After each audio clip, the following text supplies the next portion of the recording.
Without me, she'd be homeless. My father's voice filled courtroom 3 the way it had always filled every room he'd ever walked into, like a man who'd decided long ago that volume was the same thing as authority. The court reporter paused, fingers hovering. A few people in the gallery chuckled politely, the way people do when a powerful man makes a joke at someone else's expense. I kept my hands folded in my lap and studied the grain of the wooden railing in front of me. The ceiling fan turned overhead, slow and lazy, redistributing the same hot August air it had been recirculating since 1987.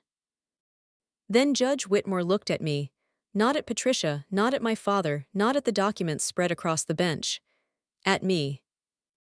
"So they really don't know," he said, quietly, almost to himself.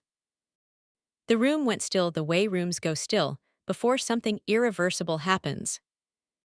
My father's attorney blinked. "Your Honor, no what?" Whitmore closed the folder in front of him, opened his mouth, closed it again. The expression that crossed his face lasted less than a second, but I'd spent 30 years reading faces across tables where the stakes were considerably higher than a property dispute in Savannah, Georgia. He was choosing how much to say. "There appear to be additional ownership records requiring verification," he said finally. "I'm scheduling a second hearing." My father leaned toward his lawyer and hissed something. My brother Daniel stared at his shoes. The ceiling fan kept turning. But that moment came later. None of it was where the story started. My name is Margaret Hayes. I'm 61 years old, retired, and until recently, the entire city of Savannah believed I was a washed-up divorcee living on her father's charity. I let them believe it. After the life I'd lived, being underestimated felt less like an insult and more like a long exhale. For 7 years I'd been living on the Hayes estate, or what everyone in Savannah called the Hayes estate, just outside the city near Isle of Hope, where the oak trees grow so thick with Spanish moss that on overcast mornings you can't tell the branches from the sky. It was old money architecture, wide porches, cracked brick paths, tall windows that fogged in winter and sweated in summer. My father loved telling people it had been in the family for generations. That wasn't entirely accurate, but the truth had its own timetable, and it hadn't arrived yet.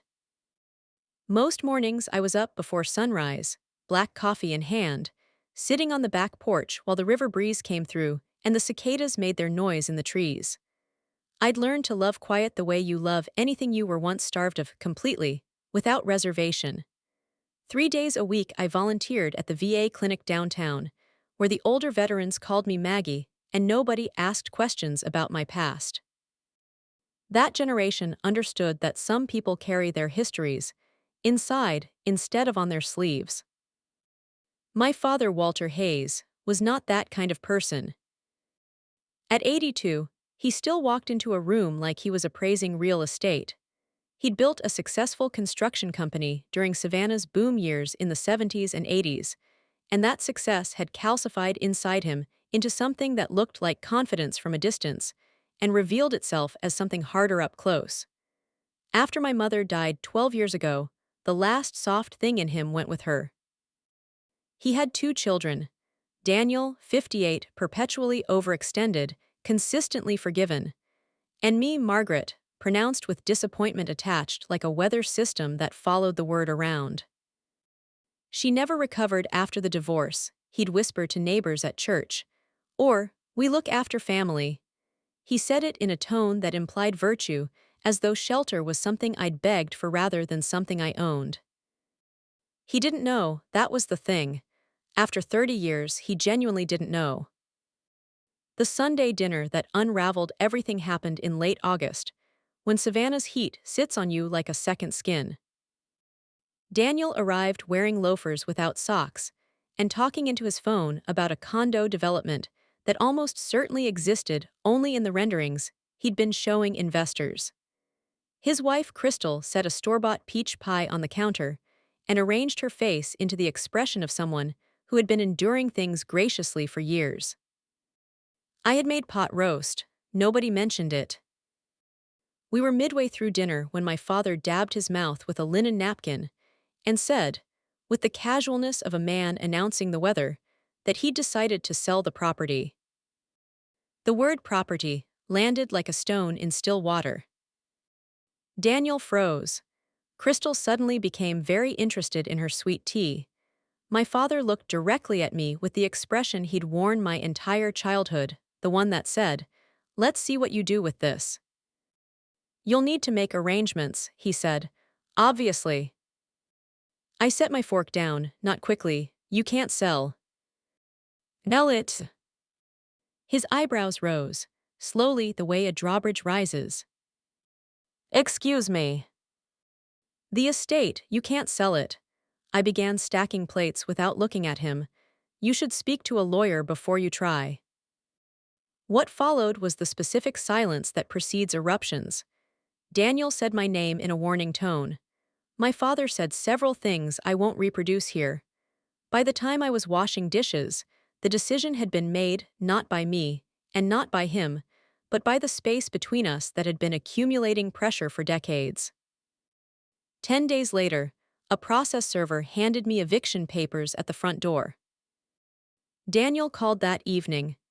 "You know how he gets," he said, the way he'd been saying it since we were children, as though our father's temper were a feature of the landscape rather than a choice he kept making.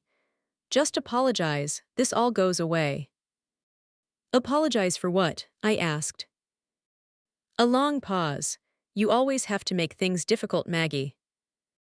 I almost laughed. At my age, patterns in families become visible the way patterns in wallpaper become visible once you've lived with them long enough, not because they change, but because you finally stop pretending you can't see them. Daniel was the golden sun. I was the cautionary tale. Nothing, not sacrifice, not truth, not 30 years of service to a country they'd never know I served, was allowed to disturb that arrangement. The lawsuit spread through Savannah the way summer storms do, fast and thorough. At the diner near Waters Avenue, conversations stopped when I walked in. At church, women looked at me with a particular variety of pity that carries its own small cruelties. I let them look. In military intelligence, you learn early that the most dangerous thing you can do is correct people's assumptions about you. My attorney, Patricia Hale, was 73 years old, perpetually unimpressed, and one of approximately 4 people in Georgia who knew the full truth about my life. When we walked into the courthouse 2 weeks before the first hearing to file preliminary documents, an elderly bailiff at the security desk looked up from his desk. The moment he saw me, his spine straightened. His chin came up. His hands moved to parade rest. "Good afternoon, ma'am," he said quietly. "Not Miss Hayes, not Margaret. Ma'am, the kind that carries weight." Patricia noticed. My father was standing across the lobby with Daniel, and they noticed too. I watched the uncertainty move across my father's face like a cloud shadow crossing a field, there and gone in a second, swallowed by pride. I didn't let myself feel anything about it. There would be time for feelings later. The first hearing fell on a Tuesday in September, the week after a run of heavy rain that left Savannah smelling like wet pavement and magnolia. I drove myself in my old blue pickup, wearing a gray suit I'd owned for years. No jewelry except Harold's ring, which I still wore. Some habits don't negotiate. My father was already holding court on the courthouse steps when I arrived, shaking hands and smiling for the local paper's photographer. He'd always understood how to perform authority for an audience. He spotted me crossing the street and raised his voice just enough to carry. "Morning, Margaret. Hope you brought a place to stay after this." A few reporters laughed. I kept walking. One of the first things they teach you, not directly, but through repetition and consequence, is that if you respond to every provocation, your enemies learn to control your heartbeat. You lose the room by fighting for it. I had not climbed to the rank I'd reached by losing rooms. Inside, Patricia met me near the security checkpoint. "You sleep?" she asked. "Enough." She studied me for a moment. "You still have time to resolve this quietly." "I tried quiet for 40 years, I said. "Look how that worked." She didn't have a response for that. She rarely did when I said something true. Courtroom 3 overlooked Reynolds Square, old wood benches, faded carpet, the particular exhausted dignity of a room that has absorbed a great deal of human misery over many decades. By the time the gallery filled, I'd noticed something. Scattered among the curious neighbors and retired attorneys who'd come for the entertainment, there were veterans. Mr. Delaney from the VA clinic. Frank Morrison, who'd done 2 tours with the Marines. Benson, who rarely left his house anymore because of his lungs. None of them looked at me directly, but they came. My father's attorney was Richard Coleman, mid-60s, gold cufflinks, a man who'd built a career on the pleasures of humiliating people in public. He materialized at our table before proceedings began, wearing a smile designed to communicate that this was going to be easy for him. Mrs. Hayes, my client is still willing to avoid further embarrassment if you vacate voluntarily. Patricia answered before I could. She isn't interested. Coleman sighed with theatrical disappointment and returned to his table. I watched him arrange his papers and thought of a colonel I'd once briefed in Bahrain who had sat across from me with exactly that expression, benevolent condescension, the serene certainty that the person across the table couldn't hurt him. That colonel had retired early. Quietly. Under circumstances I am not at liberty to discuss. The hearing unfolded routinely enough at first. Property records, timelines. Coleman performed constantly for the gallery, painting my history in broad, sympathetic strokes.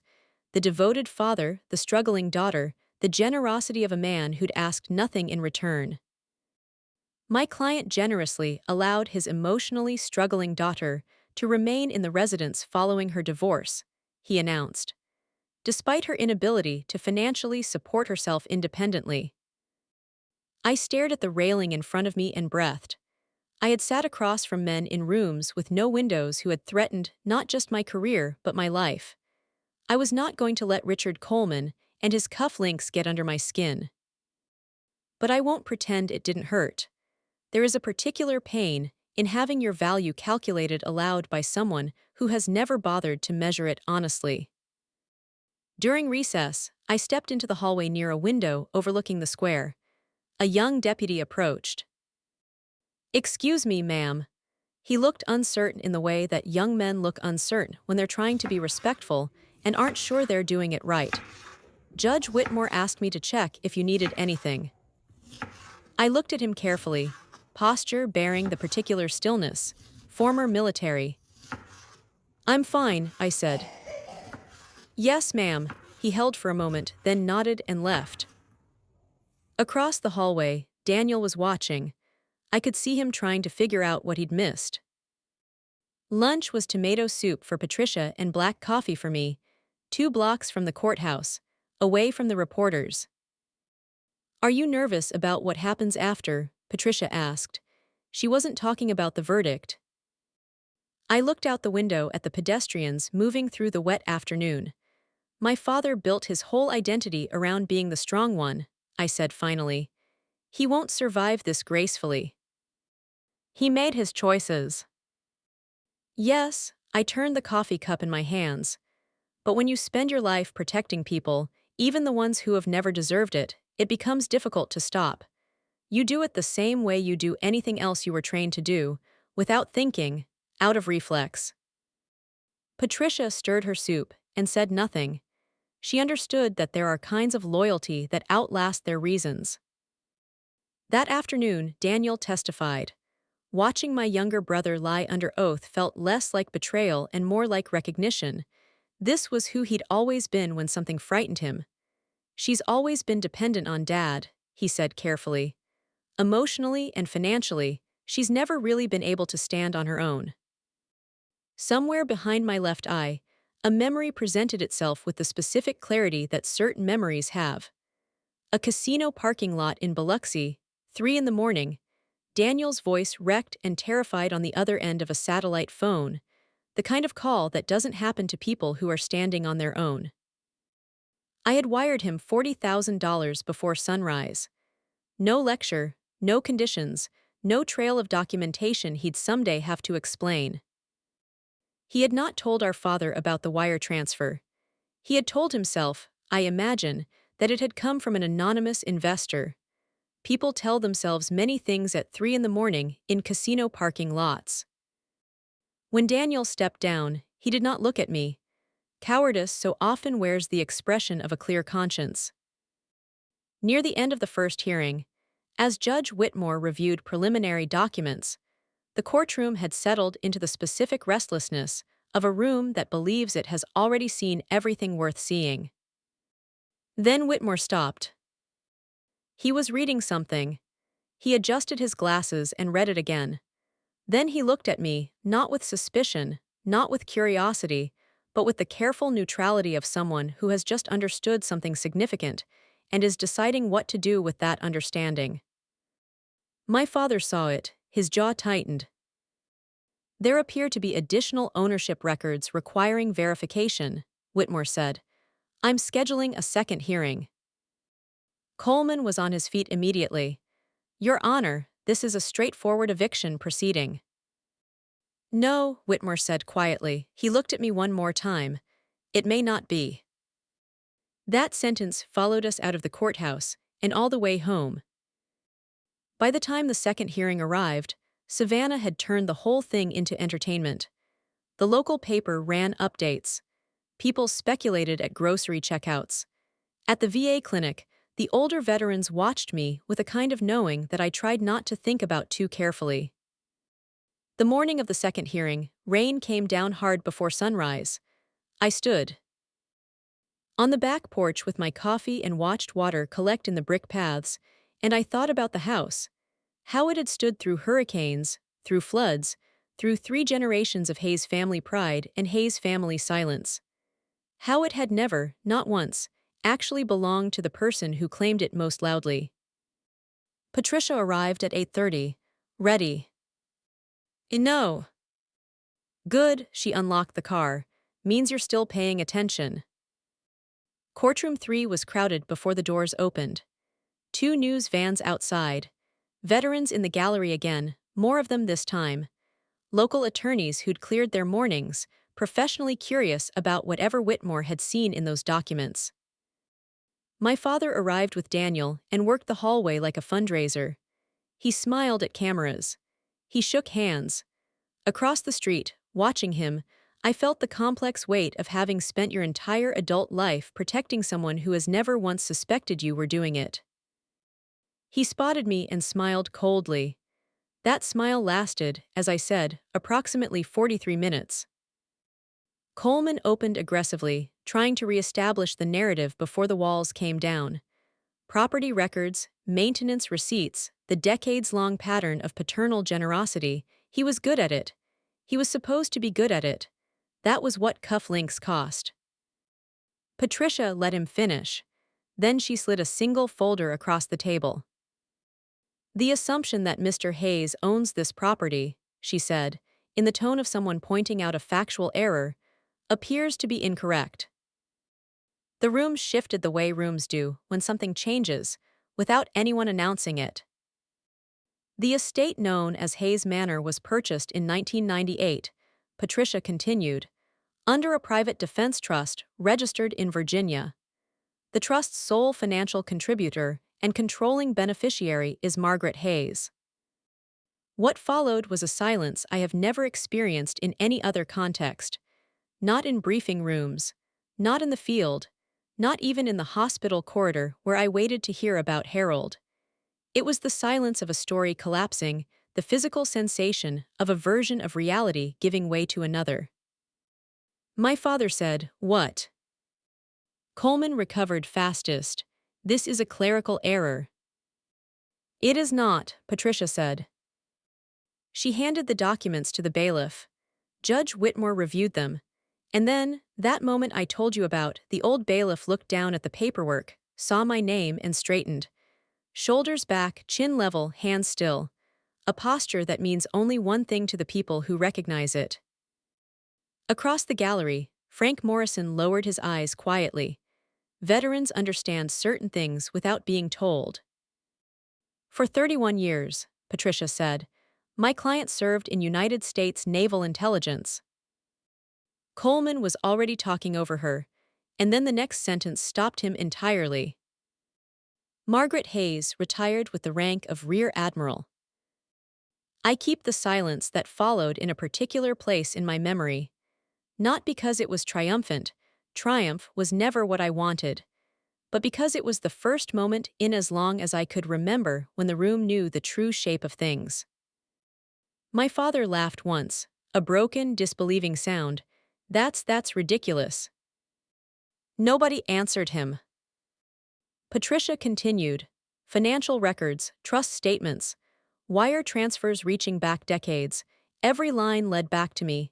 The estate, my mother's cancer treatments, the back taxes that had saved the family from losing everything during the recession. Daniel's gambling debt, cleared before sunrise on a Tuesday in 2009. I watched my father's face go through several things: disbelief, confusion, something that in a different man I might have called shame. He had spent 40 years pitying me, and the documents in front of Judge Whitmore were explaining, line by line, that I had spent 40 years carrying him. She doesn't have that kind of money, my father said, to no one in particular, to the version of me he had decided to believe in. The room did not agree with him. Judge Whitmore removed his glasses, rubbed his eyes, looked at my father for a long moment before he spoke.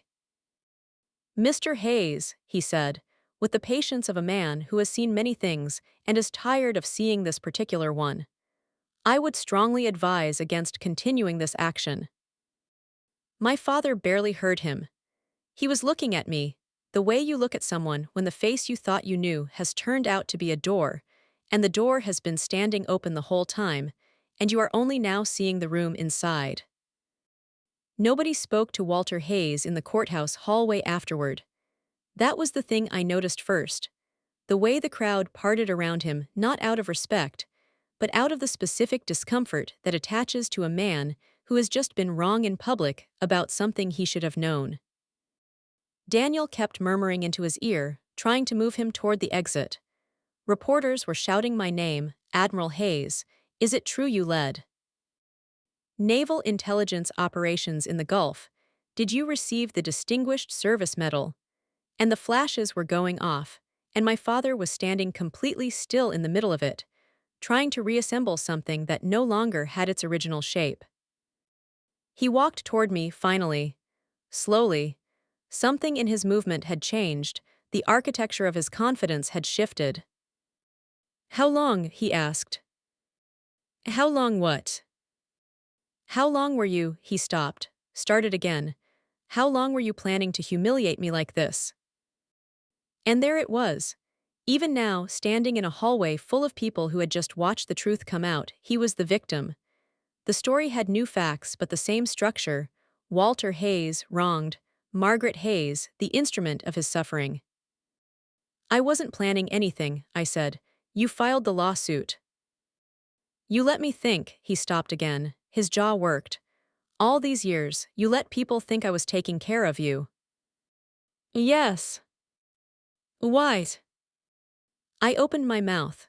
The honest answer was too old and too tired to say out loud in a courthouse hallway. Because I loved you. Because you were my father. Because somewhere in my 30s I stopped hoping you'd see me clearly and started hoping that at least I could keep you standing. It seemed easier, I said. That evening, Savannah already knew. The grocery store cashier recognized me from the evening news. An older man near the register removed his veteran's cap when he saw me. Vietnam Navy, he said, and I said at ease, sailor, and he laughed so hard he had to hold the cart for support. Daniel arrived at the estate around 7, furious and frightened in equal measure, driving his Mercedes too fast up the gravel. You embarrassed Dad in front of the entire city. He embarrassed himself, I said. I was on the porch swing with a glass of sweet tea, and I didn't get up. You lied to us.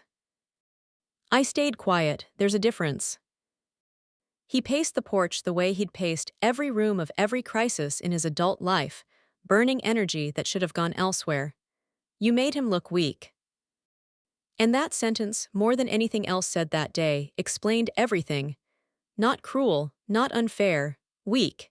In our family, weakness was the unforgivable sin, not deception, not ingratitude, not decades of borrowed pride, weakness. That was the crime that could not be forgiven. Did you ever wonder, I said carefully, where your bailout came from, the casino money? He stopped pacing. You said it was an anonymous investor, he said, very quietly. I was about to be your anonymous investor or your sister.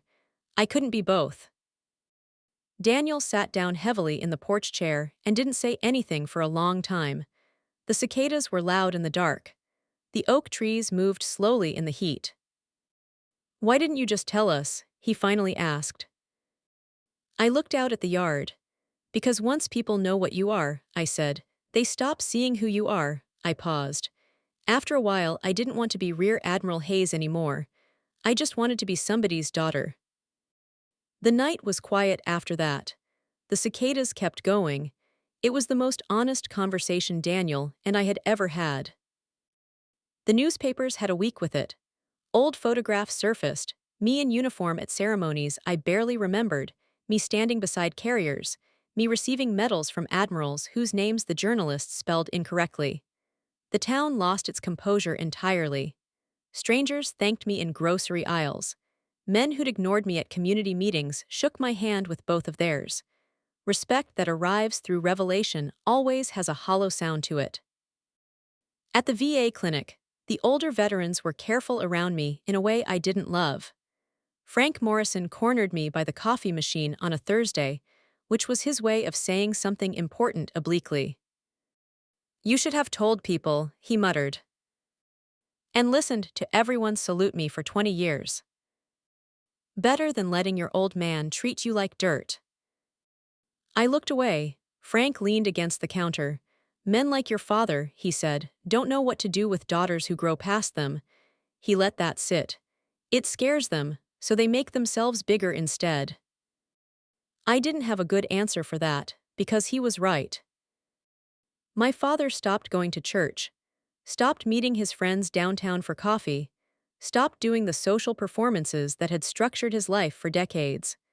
Savannah is small enough that shame can be a permanent address if you let it be, and Walter Hayes was finding out how small. Daniel unraveled faster and more completely. Without the invisible safety nets I'd maintained, overdue debts began to surface. One Friday evening he arrived at the estate in a rental car with a cracked windshield, the Merced's gone, his suit rumpled, something broken in his bearing that hadn't been there before. We sat on the porch while the sun went down behind the trees, and he told me everything.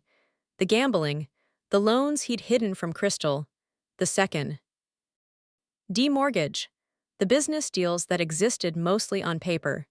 He spoke the way people speak when they've been carrying something for too long and have finally put it down, with relief, and with shame, equally. I thought I could fix it before anyone noticed, he said. That's usually when it gets worse. I know that now. There was a long silence. Then, you really paid off the casino debt. Mom called me crying. He covered his face with both hands. When he lowered them, his eyes were wet. He said, I think Dad hated you because you never needed his approval. I let that sit between us for a moment. The true version was more complicated. I had needed Walter Hayes's approval desperately once, at 23 years old, standing at the door of my parents' house the night before my first overseas assignment, waiting for him to say I'm proud of you. He hadn't. After a while, you stop waiting. After a longer while, you stop remembering why you waited. But something in you carries the shape of that unanswered door for the rest of your life. I needed it once, I said, a long time ago. 2 days later, just past midnight, Patricia called. Your father's in Memorial Hospital. Her voice had the specific flatness of people delivering news they know will hurt. Minor stroke. Daniel found him at the motel. The motel. After the second hearing, Walter had quietly moved out of the estate rather than live under the roof of a lie he'd built for 40 years. At 82. Alone. In a room near Highway 80 where no one would know him. I drove through pouring rain. and found Daniel in the emergency wing looking like something that had been wrung out. He kept saying he didn't want charity, Daniel said, even when he just kept saying it. The hospital room was cool and quiet and smelled like all hospital rooms smell. My father looked smaller in the bed. That's always the surprising thing. The people who fill rooms their whole lives, you think they'll fill the room they're dying in. But the bed was very large, and Walter Hayes looked like a man who had spent a great deal of energy being something, and the energy was gone. He opened his eyes when I pulled up the chair beside him. "I'm sorry," he said, just that. No architecture around it, no self-defense, no conditions. "You don't have to talk." "Yes, I do," his voice was rough. "All those years, you were protecting us. You were my family." He began crying the way men of his generation cry, with the appearance of surprise, as if the emotion has ambushed them from outside. "I punished you," he said, "for becoming everything I never was." That sentence moved through me like weather. Not because it was surprising, because it confirmed what I had understood for decades, and understanding something intellectually is not the same as hearing it said aloud in the voice of the person who did it. He reached for my hand. "I was proud of you," he whispered. "I just didn't know how to say it, I never learned how." I was 61 years old. It was too late and it was not too late. It was both things at once, and I sat with it, and I held his hand, and outside the window Savannah kept raining. Walter came home from the hospital 3 weeks before Christmas. Not to reclaim anything, just to recover, in the house that had always been mine, in the study I converted to a bedroom so he wouldn't have to manage stairs. He resisted, at first, the way proud men resist, obliquely through small refusals. He didn't need coffee brought to him. He could manage the porch steps on his own. He didn't require help with anything. "I know," I told him every time, "but you don't have to." Recovery changed him in ways that age alone had not. Before the stroke, he'd moved through life like a man defending territory no one was trying to take. Afterward, something in him settled. Maybe fear finally reached the part that pride had been protecting. Maybe loneliness, which is slower than fear but more thorough, had finally done its work. Some mornings I found him sitting on the back porch, watching the light move through the Spanish moss, not performing anything for anyone. Just sitting. One January afternoon, he asked if he could come with me to the VA clinic. I looked at him carefully. He met my eyes.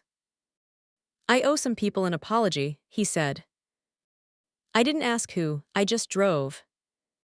At the clinic, Frank Morrison saw him, and the room went quiet. Frank rolled his wheelchair forward, regarded my father with the expression of a man who has survived everything and is amused by very little.